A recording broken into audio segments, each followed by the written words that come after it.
हम लोग यहाँ इम्पोर्टेंट फैक्ट्स कुछ देखते हैं।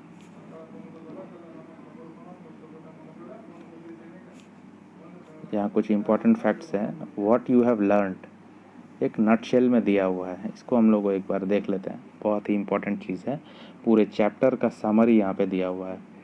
ये फर्स्ट हम लोग देखते हैं।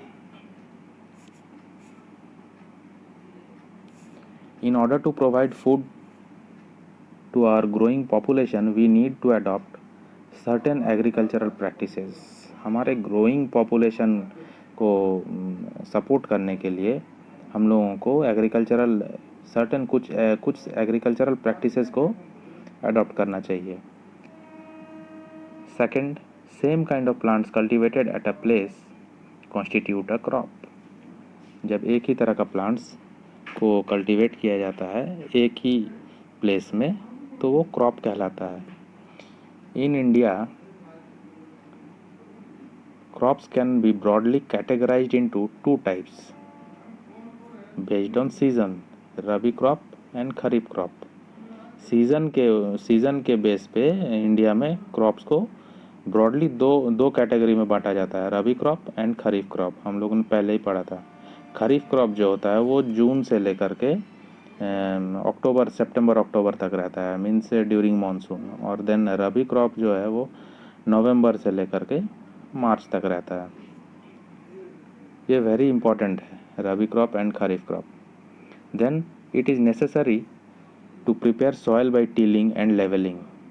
सॉइल को सोइंग से पहले सॉइल को टिलिंग किया जाता है, लेवलिंग किया जाता है। Ploughs and levellers are used for this purpose. इसके लिए प्लॉग्स एंड लेवलर्स को यूज़ किया जाता है। Sowing of seeds at appropriate depths and distances gives good yield.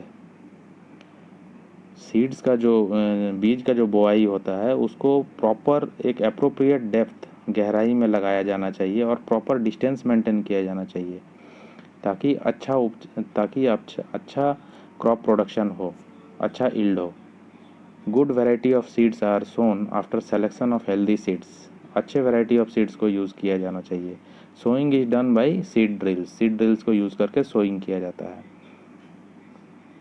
Soil needs replenishment and enrichment through the use of organic manure and fertilizer।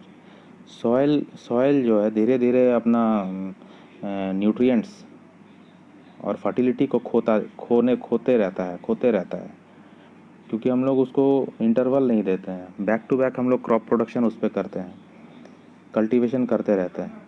तो उस time में उसको ऑर्गेनिक मैन्योर एंड फर्टिलाइज़र का ज़रूरत पड़ता है ताकि सॉइल जो है फर्टाइल हो और जो न्यूट्रिएंट है वो रिप्लेनिश हो जाए सॉइल में। Use of chemical fertilisers has increased tremendously with the introduction of new crop varieties. तो केमिकल फर्टिलाइज़र का यूज़ बहुत गुना अभी बढ़ चुका है और with the introduction of new crop varieties, नए क्रॉप वेराइटीज़ का इंट्रोडक्शन के साथ केमिकल फर्टिलाइज़र का भी यूज़ बहुत गुना बढ़ चुका है।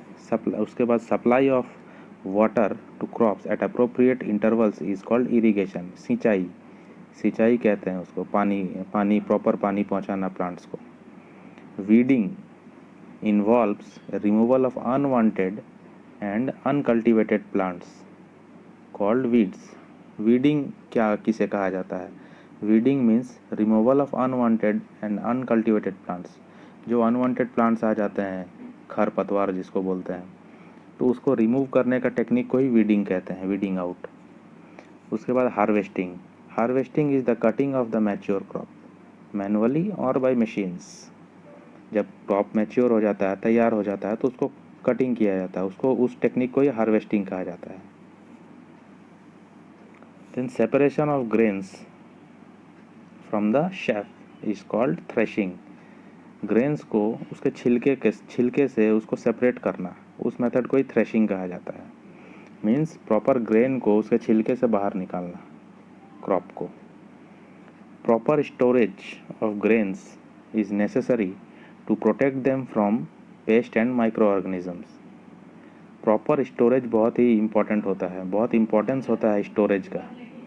इतना ग्रेन्स का प्रोडक्शन होने के बाद, इतना मेहनत के बाद, इतना समय इंतज़ार के बाद जब ग्रेन प्रोड्यूस होता है तो प्रॉपर स्टोरेज होना चाहिए उसके लिए, नहीं तो सारा मेहनत वेस्ट हो जाएगा। Proper storage of grains is necessary to protect them from pest and microorganism. Pest और माइक्रो ऑर्गेनिज्म से उन्हें बचाने के लिए प्रॉपर स्टोरेज होना चाहिए। Food is also obtained from animals for which animals are reared. Animal से भी हम लोगों को फूड मिलता है, जैसे खेतों से हम लोगों को फूड मिलता है, कल्टीवेशन से फूड मिलता है, प्लांट से फूड मिलता है, वैसे एनिमल से भी फूड मिलता है, जिसके लिए हम लोग एनिमल को पालते हैं, एनिमल को रियर करते हैं। This is called animal husbandry. और जब इसको बड़े पैमाने पे करते हैं तब इसको एनिमल हस्बेंड्री कहा जाता है।